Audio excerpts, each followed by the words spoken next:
Okay, this is a video on how to add textures and colors to objects in Blender.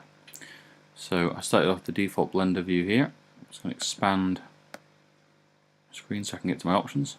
I'm interested in these two buttons here. So I have a button here that gets into material information and one here that gets into texture information.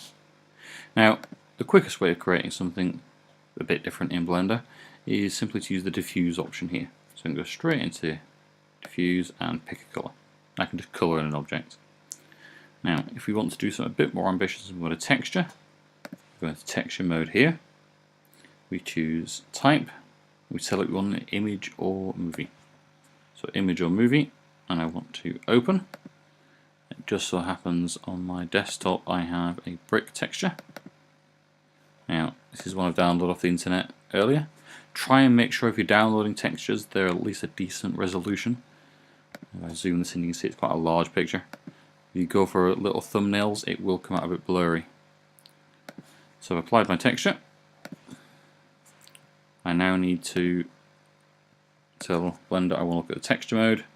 If I press P to render that, there's my texture. But now we have this problem of these sort of lines running down. Now to fix that, we need to change our object slightly. So we need to go into edit mode.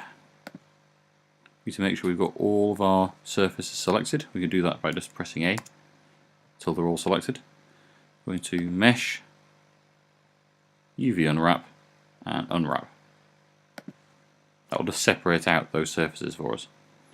So now I can go back into my object mode, and I need to make one other change. So I'm going to scroll down my options here. I'm going to see my coordinates here. I want to be UV coordinates, and I want my UV map. Now when I render, I can see all the different sides with the flat surface on. That's all. Good luck.